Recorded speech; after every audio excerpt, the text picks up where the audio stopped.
Hey, what's up guys and welcome to Anime King, and today I'm going to be giving you a new series.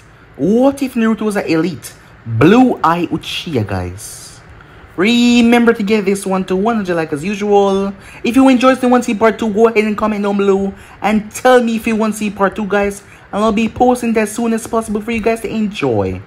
And also, I post another new series over on Anime King 2 of What If Naruto had the rarest bloodline, so go ahead and check out that and enjoy.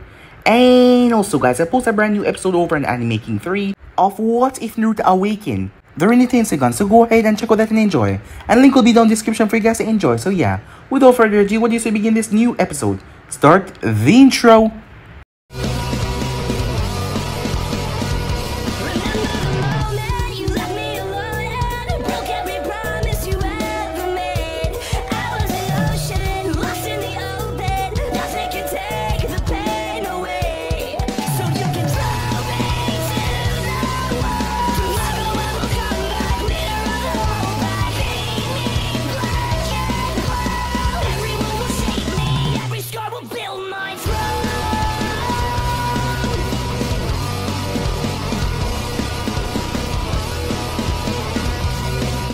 He was drowning. His hands and his legs were tied so tight that not even disconnecting his wrists could he get free. He thrashed about, his eyes panicking as he sank deeper and deeper within the water. He told himself that this was a dream, that he should wake the hell up, but he was slammed back to reality as water rushed down his nose, and he started to choke as bubbles started to go up. Adrenaline racked his body as he was shaking. He opened his mouth as he roared as bubbles came out everywhere. He was calling a name, one that he did not remember, but one that he called out when he was in this desperate situation. He couldn't find his weapons, not his kunai, not his shurikens, and not his senbon launcher. He flashed around even more wildly as he could feel the Shinigami grasping onto his very soul, ready to pull it away. As he jerked, Blue, his eyes snapped open as he pulled out a kunai from under the couch, as he flicked it up and hold onto the person's arm and place it right at their throat. Blue's eyes focused as he realized that there was a young boy, his hands raised up in surrender, as he was trying not to tremble in fear at the kunai pressed up against his throat. Blue took in a breath as he exhaled, released the young boy's arm with a mutter apology. He swung his legs off the couch as they hit on the ground.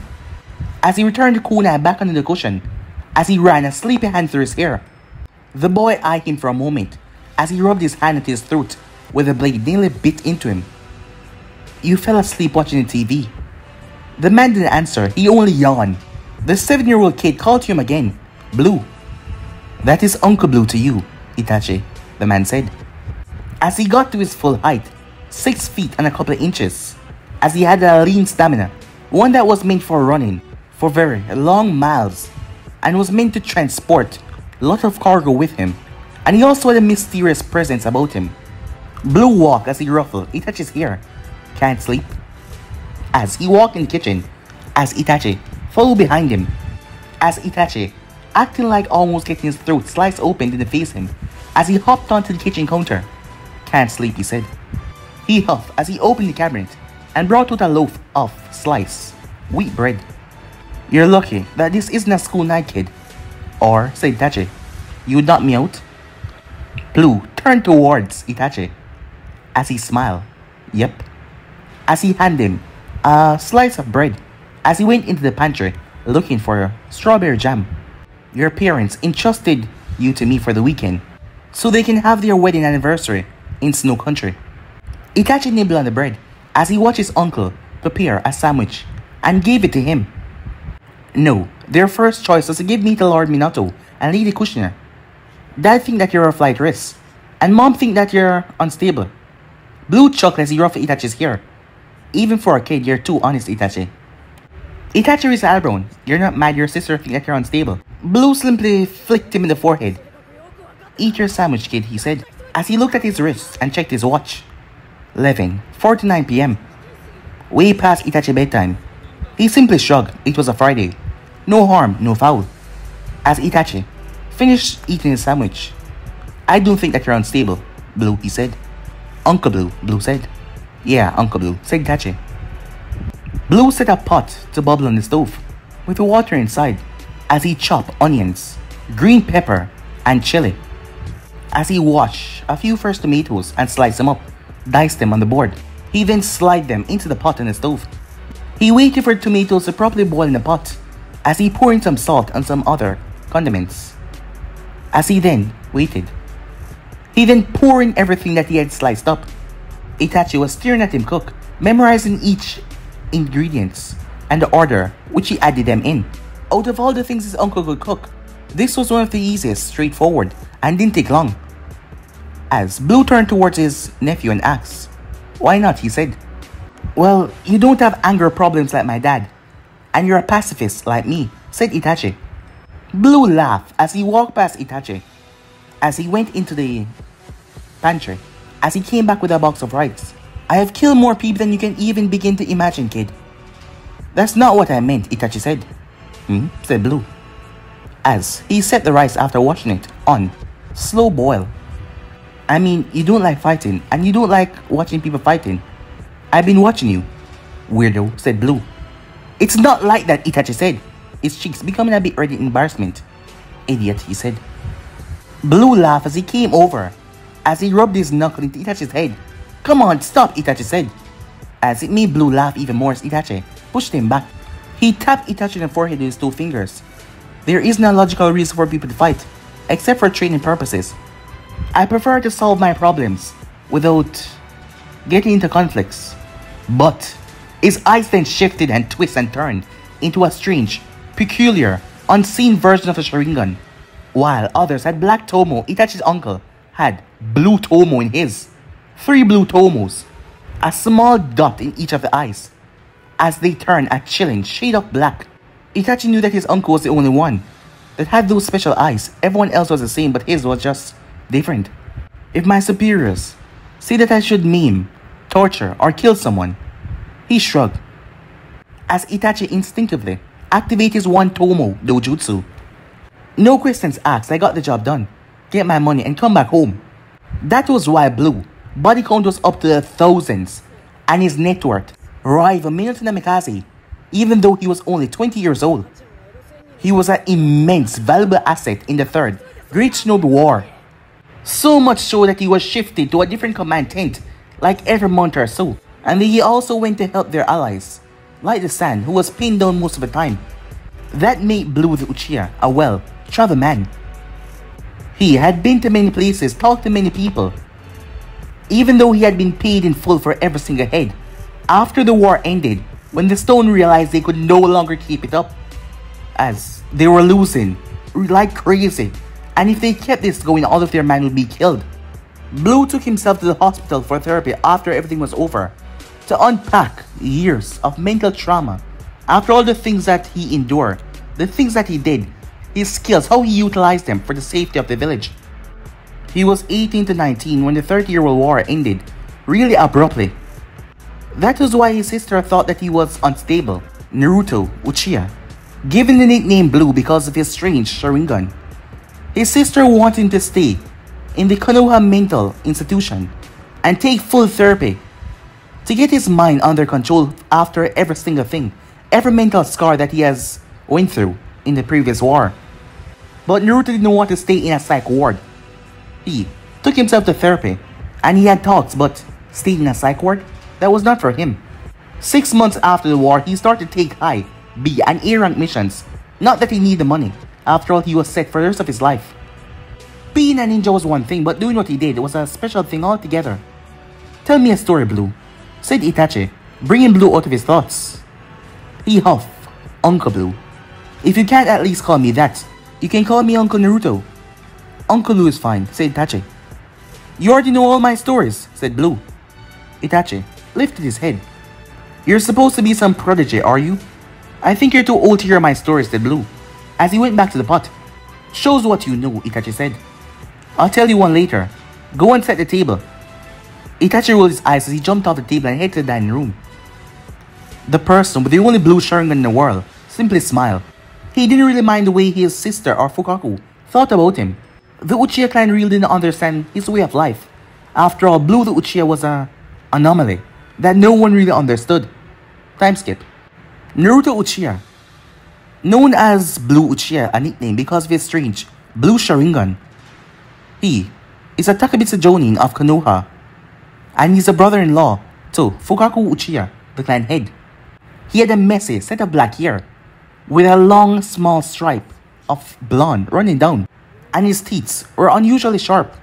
He looked so much unlike any other Uchiha that his sister Mikoto always made fun of him, saying that he was adopted. Wait, no. As he paused and looked into the mirror, Mikoto had said that her father had picked him up inside of a trash can in the red light district. Hurtful, yes, but that was Naruto's childhood. He scoffed as he ran a towel through his black blonde hair as he made his way to get ready for his late night mission. Needless to say, he didn't get along too well with his sister at all. Naruto was a hunter ninja. After dinner, he made sure that Itachi had went to sleep as he went to get a shower. As he dressed himself, black clothing with his vest, green but rather dark, fingerless gloves, as he wasn't wearing his headband or his mask.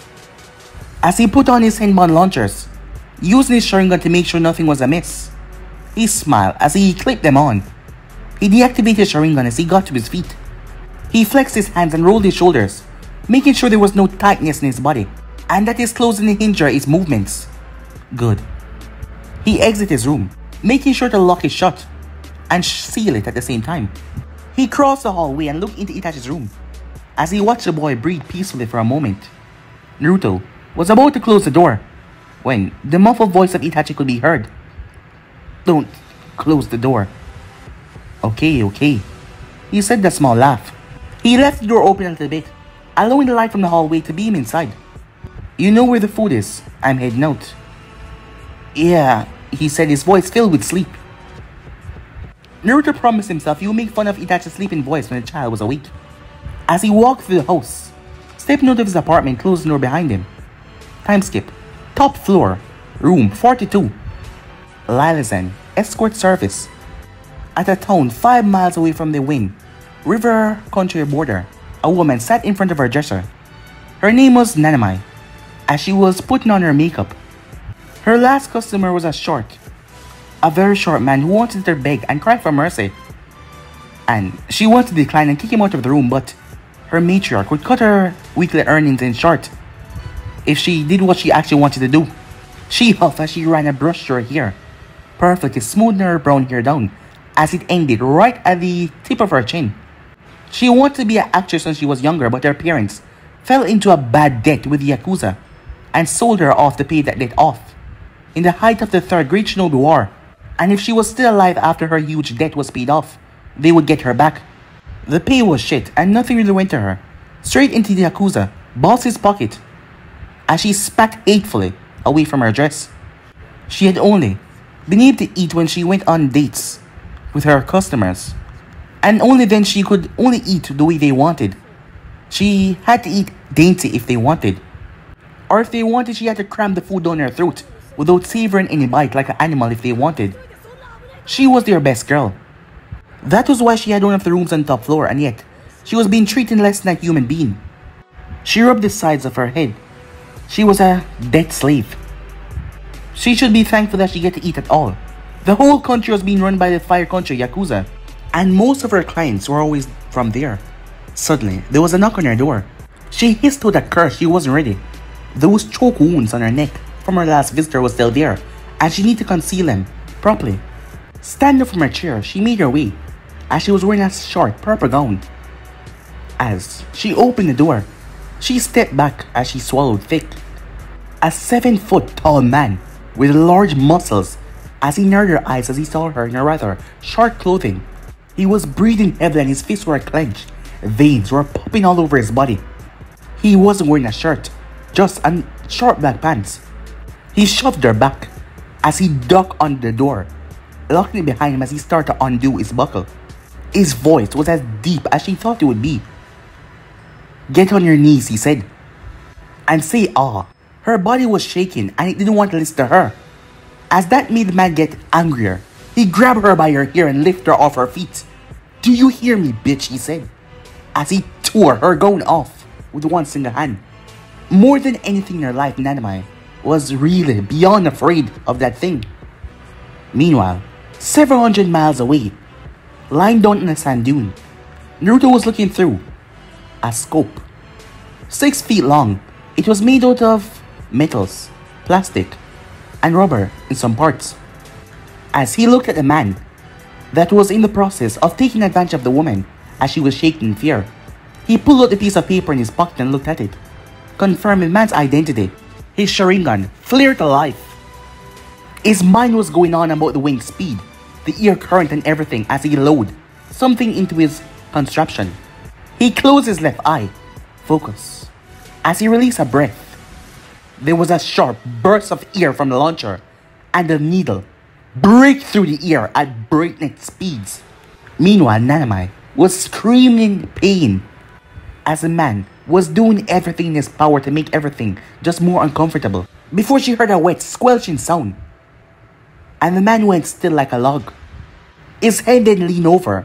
She screamed in horror as blood splashed on her face. Back in Wind Country, Naruto shifted his launcher aside and ticked mission specs with his pencil, complete. Lion Gamataru, dead.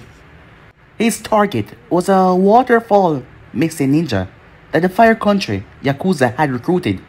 Lion had risen through the ranks, using his nearly unmatched muscles and his combat to reach the point where he was guarding Yakuza boss. The Fire Country Yakuza was a serious thorn in Konoha's side. They always found a way to smuggle drugs into the village and always managed to kidnap young women and children to sell in the black market. The third Hokage and his ninjas were close to finding and raiding the Yakuza base, but Lion posed a dangerous threat of the successfulness of the mission. After all, the giant of the man had killed many Konoha shinobis, anyone that came near to his boss. It reached the point where Minato, now being the Hokage, had called for Naruto personally to take care of the Yakuza personal bodyguard. For Naruto, it was a simple manner to call one of his connections in the Fire Country to find out where the man would be. As Lion visit this establishment, most of the Yakuza did to take care of business. Every Saturday, the man came, choosing a different woman, as the information was passed down to Naruto. The Yakuza boss also provided Lion a lot of security. After all, he was worried about his guard's safety as well. The Yakuza boss wasn't any of Naruto's business until the Hokage made him Naruto business. His mission was to kill Lion, and at that exact moment the Hokage was placing a bounty into his account. Naruto really didn't know how much, but the missions that he took, the bounties, were no less than 500,000 Ryu. His targets were high profile and extremely dangerous up close. Killer intent could be sensed from at least 50 miles away. But no one could sense killer intent from 800 miles away, and the Senbon darts that Naruto used, he used them like bullets who didn't even whistle. They were just a slight fluke as they made their way through the air, nearly silent and completely deadly. That is why Naruto Uchiha was a long-range expert. He sat up on his knees as he smirked at his long-range Senbon launcher. Just like his forearm launchers, Naruto had built it himself, starting from the academy, now up to the present. It could hit a target from as far as 800 kilometers. Not to mention with Naruto's eyes and everything being on point, he could shoot everything at a deadly accuracy. The most people that he had killed from 800 kilometers away was 21 people, and he had to reload 3 times. And that happened in 10 seconds. His ability with the long-range launcher made him quite popular with the other Jonins back in the village. But outside, people did not know, as he was grateful for that, as he wasn't in any hidden village bingo book about that. But he knew that this secret wouldn't last longer, for more than a year or so. As the launcher folded on itself, as Naruto placed it down in a bag and zipped it up. The Senbon cartridges inside, 10 needles in each of them, were also sealed in the bag as well, in a different compartment. The Uchiha clan really didn't understand. They were people that specialized in muscle, or specialized in different hand-to-hand combat or ninjutsu, or both. But he was different.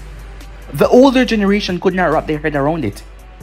Someone so young, a war veteran already, yes, had killed over 1,000 people, and He could not use his skill at a close range. For the longest time, his clan saw him as a coward. Someone that was fearful, who fought from long range by firing that thing. And he really, just really didn't care. He really could not. His father tried his best to squash this talent and tried to make him face the opponent in raw battle. But once he stepped back a few distance, it was all over.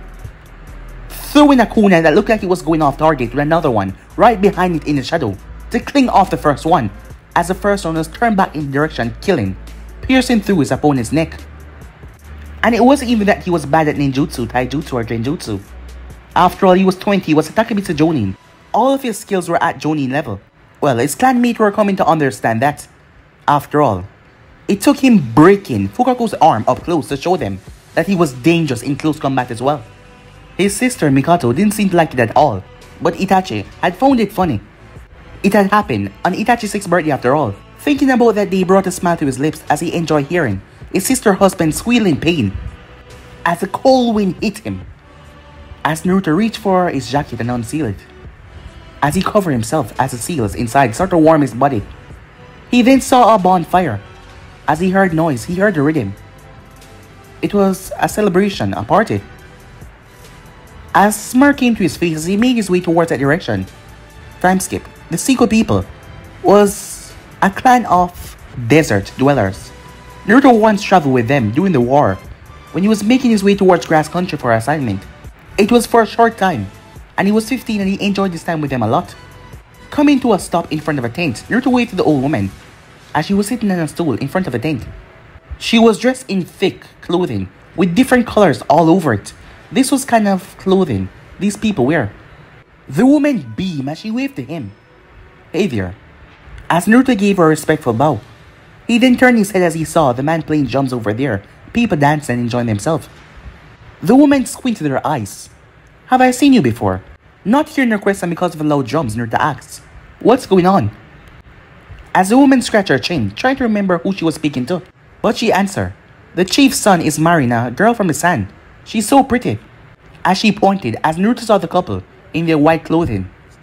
He nodded as he saw the clan head's son shuffle nervously as his new wife grabbed his arm. He got married, huh? He didn't know if they would remember him, and he didn't want to introduce himself and take the spotlight away from the newly married couple. He couldn't really stay here for too long as Itachi was home alone. And despite not saying it, Itachi had abandonment issues. Fukaku had left the boy alone in the forest of death, and Mikato was somewhat convinced to go along with it. Naruto was the one to bring him out of the forest before any damage could go along. But this clan had formed a part of his self-awareness, and even if they might not remember him, the place felt like home. He had attended 2 weddings here, and they had dressed him and taught him how to dance and sing and laugh when he was messing up, but it was all good joke. As Naruto reached into his backpack and he unsealed 20,000 Ryu notes. This should be enough. These people sell different animals and, well, raise different animals. A good goat from the grass country or waterfall cost about 1,000 Ryu, and a sheep was a bit cheaper. 20 goats or 30 sheep sounds like a good wedding gift, he said to himself. As he looked for the chief of the clan, he didn't remember he has been, well, wanted to buy something since he parted from the clan all those time ago. As he turned towards the old lady, do you know who I can buy some goat milk from? Time skip. 4:12 a.m. in the morning. Naruto's place. Blue stayed in a 3-bedroom house in the heart of the Uchiha clan, a stone throw away from the head house.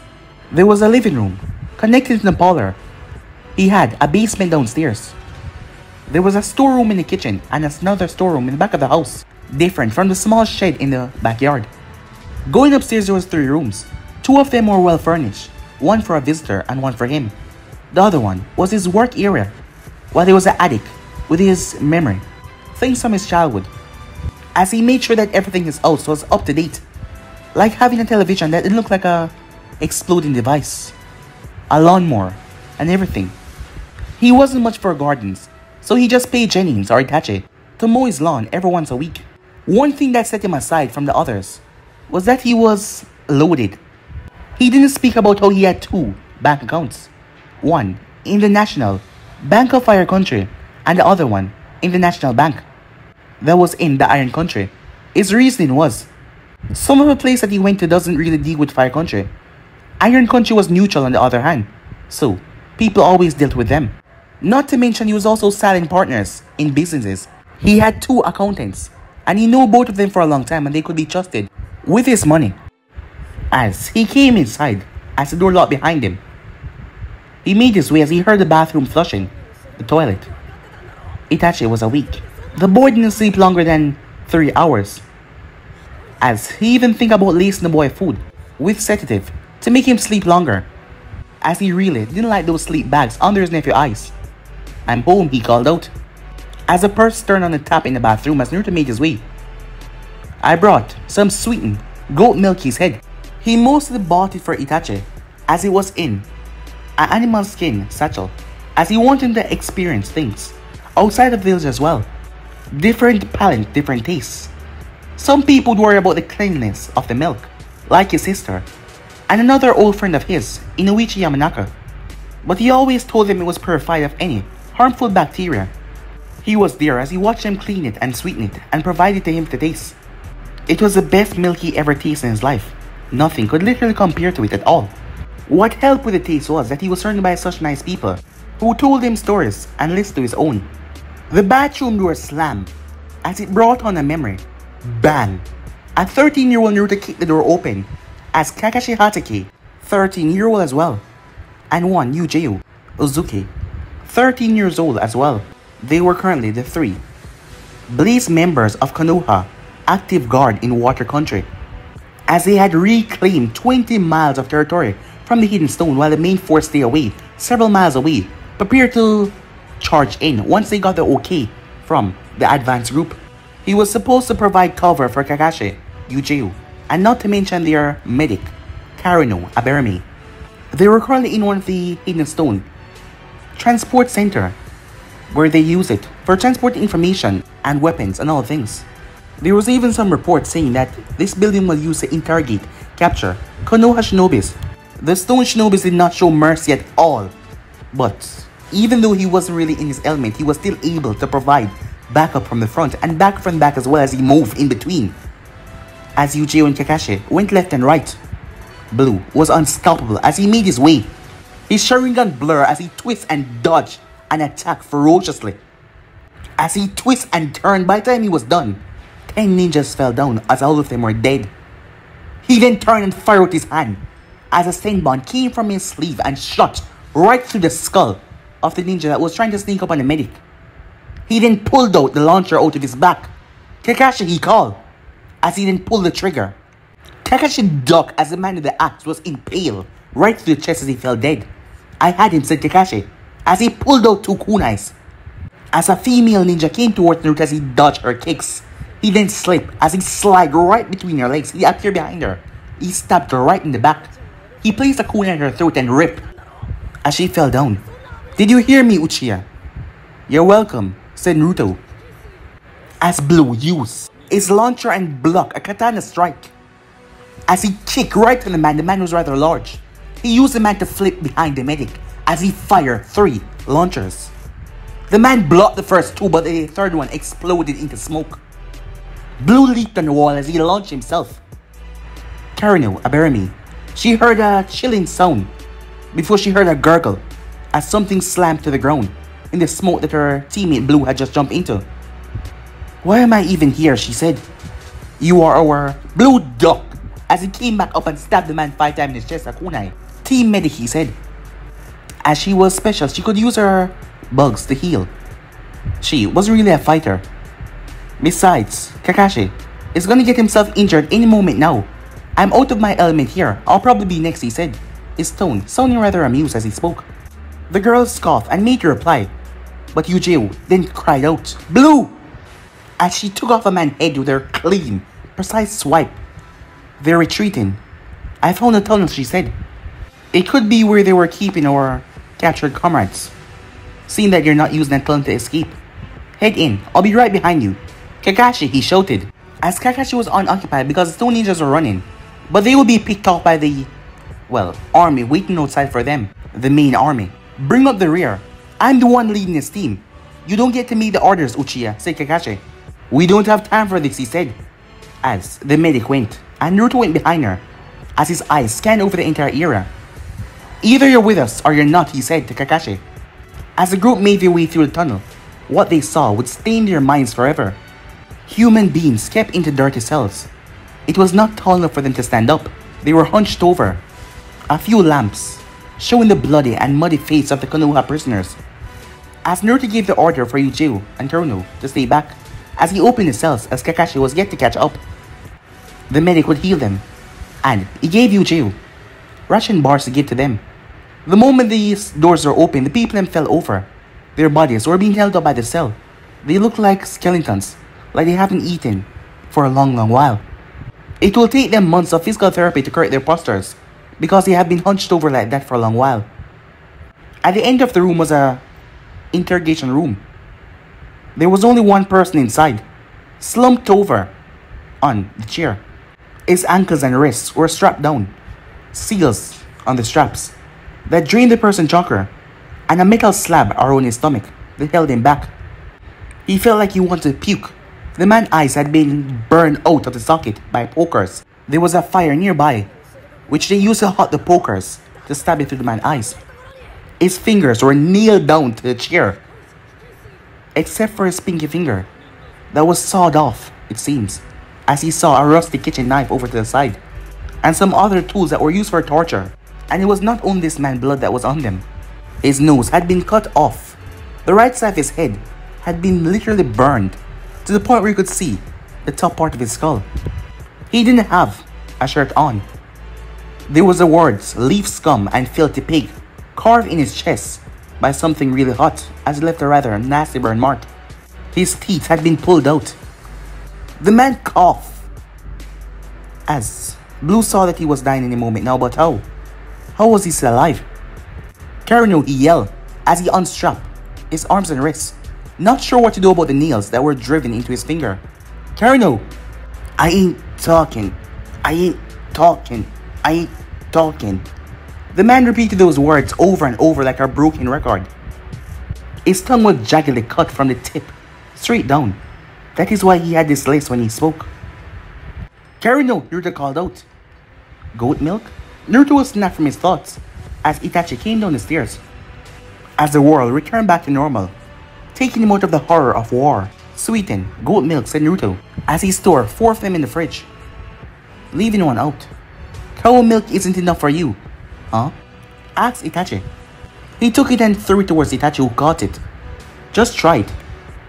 Itachi uncorked the thing as he brought it to his lips and took a full mouth before brought it back down. As Naruto just watched his nephew, Itachi froze. He was suddenly a baby, swaddled in soft, gentle clothes, and was being rocked back in front. As Naruto saw the sleep bags and the lines on his face clear up so slightly as the sweet goat milk washed into his system. He wasn't sure what kind of goats they were using or what they feed the goats, but they should never stop using it.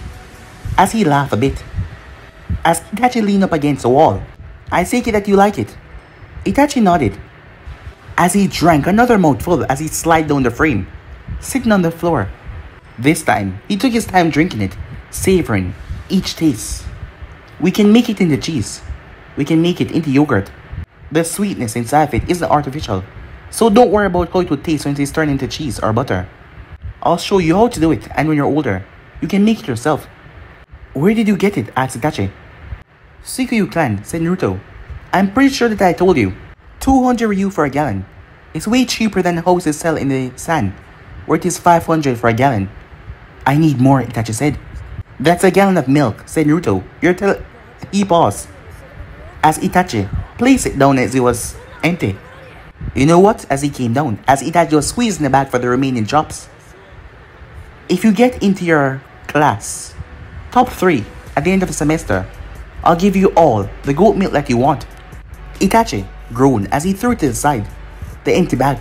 Give it to me now. I swear on my life, I will get first place. On my life, he said. No, no, no, said Naruto, as he patted Itachi on the head. He made his way and sit down on the couch as he turned on TV. That's not what I said. at the end of the semester.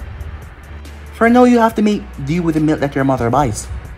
As Itachi thought about his two options, run towards the fridge and try to collect at least two, jump through the window and ran away until they were finished, and then try to calm things later, or attack his uncle and threaten him to comply.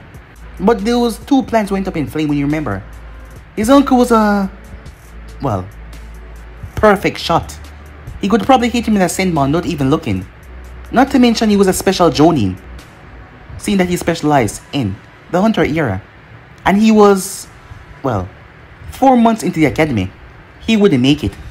Not to mention, he snapped his father's arm in 2 places. And his father was a full jonin, but he did it with little effort. As Naruto chuckled a bit, sometimes he forgot that Itachi was a child as Itachi pouted, seeing that he read on a higher level than most for his age. And his father always said that he was a prodigy because he activated his Sharingan when he was only 4. Against Naruto's better wishes, Fukaku had enrolled the boy in the academy a year early, and the semester was coming to an end, the first semester, in the next 2 weeks. At Itachi's age, Naruto was in the last year of the academy and graduated when he was 8 and shifted off the war front. He got 2 field promotion from Genin to Chunins and then to Special Jonin. Itachi walked over to a chair and sat down. "It's not fair," he said. "I want you to be the best in your class, Naruto, and hey, I did say that we will make cheese, butter, and yogurt." "What good is that?" Itachi said, as Naruto lip quirked up into a smile. "Well, you can melt the cheese ever so slightly and put it on bread." As Itachi thought about it, and his lip started to water a bit. "Damn it, you can't just get me hooked on that stuff and take it away from me."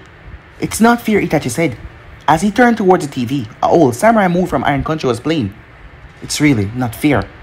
As Naruto wondered if he was spoiling his nephew, Itachi did not behave like this with his parents or other people. But this was the only Itachi that he knew. Well, if the boy trusted him enough to be open with him and only him, who was he to judge? As he removed his kunai and shuriken holsters from his thigh, as he tossed the Itachi who caught them, with a questioning look on his face. Which 20-year-old would you give a 7-year-old lethal, sharp weapons? If you stop pouting, Itachi saw him, brought out a shuriken between his fingers. "I'll show you how to do this." As he moved his hand and the 1 multiplied to 3, Itachi activated Sharingan trying to slow it down to see what Naruto was doing. He moved his hand again and the 3 multiplied to 10. All of them fanned out around his hand. Itachi was really confused. All he saw was the shurikens divided, and that really didn't make sense. He forgot about the goat milk. His entire face became a question mark. He looked down towards a holster in his hand and wondered how would he ever perform that trick. "It is something your Sharingan can't copy. Not now anyway." "It is Fuinjutsu?" the boy asks, heavily confused. "Do you think it's Fuinjutsu?" Naruto asks. "I don't know," said Itachi. "Do you want to figure it out for yourself or do you need help?" "Let me see if I can get it for myself. If I can't, then I'll ask you." As he plucked out 2 shurikens and started to move them around his arm, as his Sharingan was focused, trying to understand exactly what his uncle did. "While you're at it, think about what you want for breakfast," said Blue, as he was watching the TV, the samurai movie. "Okay," Itachi said. As he was watching the movie, he was thinking about other things. As Naruto was a millionaire, yes, after everything and all the missions that he did, all the high-class bounties that he took care of, and not to mention the amount of raids that they went on. Well, when they took care of enemy camps and all the treasures left behind, why leave it? He didn't really know what to do, so he left it in 2 bank accounts, allowing his 2 investors to do what they do best. They had made Naruto a silent business partner with his money, and his wealth just continued to grow even more. No major decision was done without his permission. He paid them well and they lived well, so there was no problem. There was a major company in Kumo that Naruto owned. He owned more than 50%, then making him the CEO. But he left the main control in the hands of the existing board directors. That company in particular exported to all over the continent. But his accountants, he didn't want them getting too much company for things to be overwhelming too much. So at the moment, there was just a couple. But these couple of companies were quite wealthy. He didn't keep track of it all, and that was not very smart. But in hindsight, there was a lot of them, and his 2 accountants were working well for him. His accountants multiply his millions into billions, and the bank directors, or a bribe, so they speak nothing of it, saying that he wanted to remain anonymous. There was two things that he was working on though. He was funding a program that provided food for relief for civilians who had lost their homes and livelihood in the war in Fire Country. They only know him as a man that is from chill. He has so much, and at the time he didn't know what to do with it. He might as well give it to people who really needed it, right? Another thing he was doing was pouring some of his money into a medical research facility in the hidden chill. But despite that, he had people working with him to tell him what the accountants were doing. Despite trusting them, he really didn't like to be cheated. He really hated that. It wasn't really a spy network, but he had sources. He had save and travel so much. He had a lot of people. They just keep their ears open and their eyes everywhere. Any information that would be, well, needed for him, they would pass it on. And they didn't have to worry about certain things. It wasn't really a spy network. It was just a vast network of contacts and connections. That is why he knew things before it even spread. Another funny thing was something was going around. A rumor in Demon Country that there was a conspiracy, a shadow organization that had to own and control most of the finances, most of the rich corporation in Fire Country. This could easily not be about Naruto, whose things was rather silent, and he was just in control of 8 minor business and 4 major business. It could be about Minato. Minato Namikaze, the Hokage, was also another millionaire.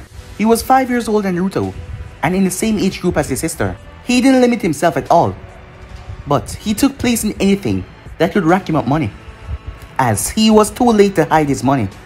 But still, he had made his millions into billions as well. He did not trust his accountants. He just made sure that they hold on to it. When he asked for it, he got it. And he acted the part as well, unlike Naruto. Kushina Uzumaki, his wife, was also rich, but her money came from inheritance of her clan. Being married to Minato, she didn't really need to spend her money, so she just put it aside. The two of them, the Uchiha and Namikaze, were tied when it came to riches. His Sharingan activated as he turned his head towards the door, as the mail slot rattled. As some letters were pushed in, he checked the time, 6:01 AM. The mailman's a bit early, Itachi said, still trying to figure out the trick that Naruto showed him. Maybe father ordered him to come by earlier. Yes, maybe, said Naruto as he raised the eyebrow. Fugaku didn't like birds flapping into his clan, so he made sure the birds left it at the outpost, and the Chunins came by to deliver the mail every morning. Could be the water or light bill. I haven't gotten them yet, said Naruto. I thought the clan head paid for water or light, Itachi said, looking up confused. The clan head is more like a representative when it came to paying the water and light bill. We give him the money and he paid on all of our behalf. If anyone can't pay up, it is up to him to decide what to do with them. Oh, said Itachi. Keep working on that. Sure, Blue. Uncle Blue, said Naruto. Yeah, Uncle Blue, said Itachi. He picked up the mail, his eyes checked them for traps or concealments, but there was none. What is it? Itachi said. Don't worry about it. You haven't told me what you want for breakfast yet. I'm working on it, Itachi said, as it had the stamp of the fire and iron country on it. It was his bank statements. They usually send letters telling him that everything was fine, their health was good, and asked him about himself as well. They were written for authorized eyes only, as he would have his businesses, things that has been going on with his money, and where they were going. And also, the board of directors of some of the companies wanted to meet him to put a face to the mysterious owner. Lastly, they would ask him if he was in town, because they would always let him know that he was welcome to their homes. It was always the same. He had come to expect that from them. They were nice people, yes. He had befriended them while he was on the road. And besides, they knew there was nothing, no barrier, no distance that can keep him away from them if they had stabbed him in the back. He tucked the letters in his back pockets. He would read them later. Another letter was from his sister.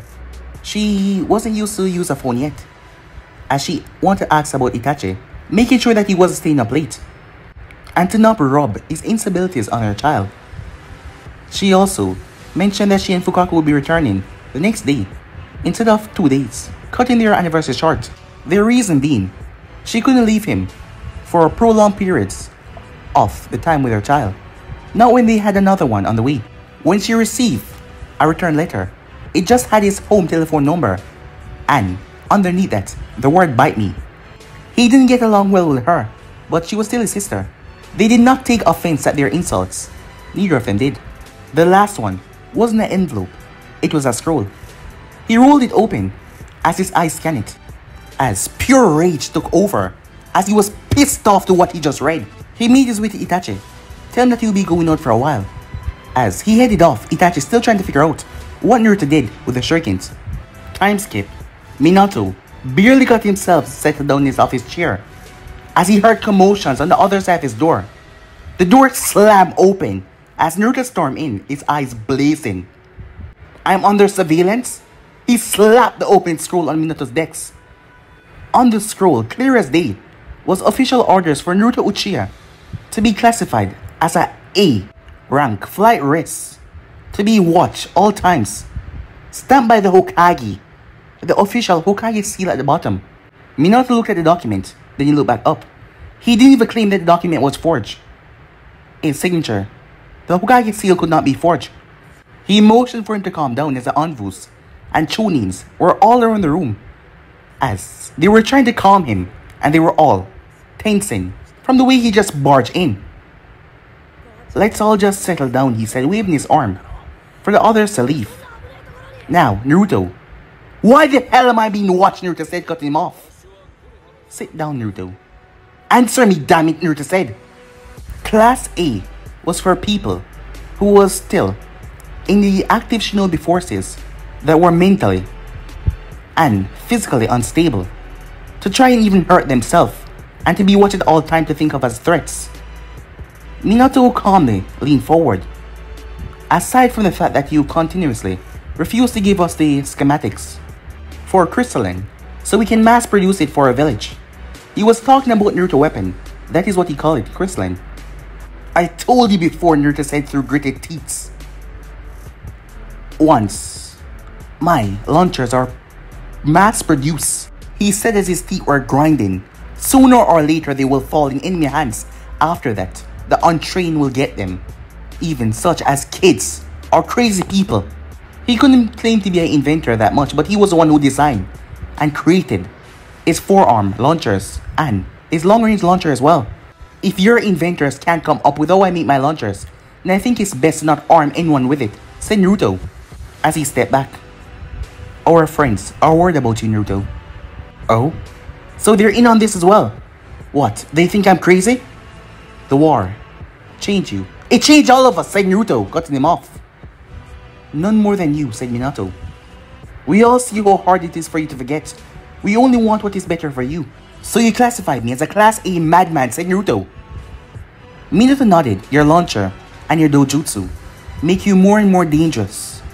For obvious reason, Hiruzen couldn't take you off the field, so he squeezed as much as he could out of you."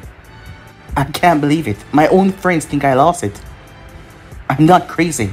I'm fine. Understandably, you were an asset that helped us win the war, but all weights and expectations have been lifted off your shoulder. If you gave us a blueprint for the launcher, is this what that is all about?"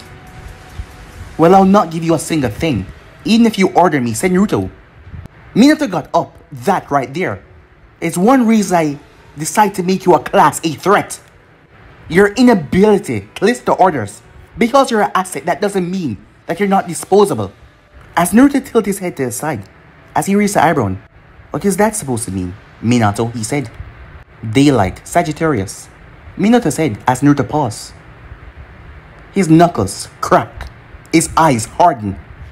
"Not only was it none of our business, it was also insubordination," said Minato as he came around the decks as he stood right in front of Naruto's face. "I could do something, so I did," said Naruto. "You disobey a direct order." "They were children, Minato." "Hidden stone children," Minato said back. "Whatever Oniki does with them is up to him. Are you even hearing yourself?"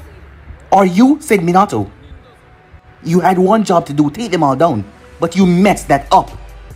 "Watch your damn mouth, Blondie," said Naruto, his Sharingan spiraling. "I did more than you wanted. Are you gonna blame me for having sense to end the attack at the source?"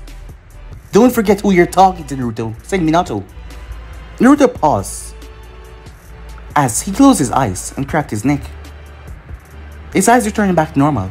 I know what you're doing, but I won't give you that satisfaction. Minato's smirk. His plan of making Naruto hate him did not go over well.